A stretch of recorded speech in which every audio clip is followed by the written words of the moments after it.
ነብይ ይሳሳታል በሉት አጠገባችሁ ያለውን ሰው። አንዳንድ ጊዜ ትንቢት ተናጋሪዎችም ይሳሳታሉ። ምክንያቱም በሰው አልፎ ነው እግዚአብሔር የሚሰራው። የሚመጣላቸው መልእክት በሌላ መንገድ ሊተረጉሙ ይችላሉ። መልእክት አልተቀበሉ ማለት አይደለም። አንድ ጊዜ የሆነ ቦታ ላይ ትንቢት ተናገርኩኝ እኔ እና ሴትዮዋ ታማለች እና ለዛ ሴትዮ ጸልይ ተባልኩኝና ተጠራው ትንቢት ተናገር። ስናገር እግዚአብሔር እንደዚህ ልሻል፣ ከዛሬ ቀን ጀምሮ በሽታ የሚባል ነገር አታይም፣ መታመም የለም፣ ፈጽሞ ሰላም ትሆኛለሽ የሚል በቃ የሚያጽናና ቤተሰብ ሁሉ እልል ምናምን አሉ። እሷ ግን እኔ ከተናገርኩኝ በማታው ሞተች። እኔ አኮረፍኩ ጌታን። እንዴት እንደስተናገር በሽታ አታይም ብለህ ልትገላት ነው እንዴ ብዬ አኮረፍኩ። እውነቴን ነው ኩምላ አኮረፍኩኝ ጌታን።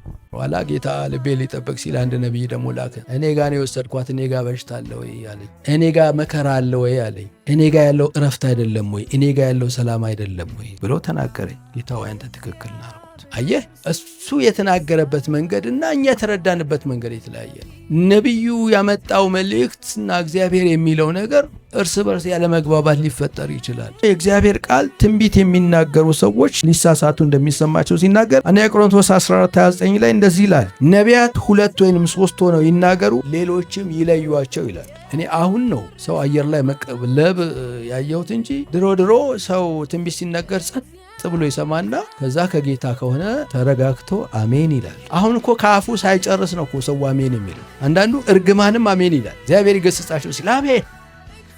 በኢየሱስ ስም እግዚአብሔር ማስተዋለን ይስጥ።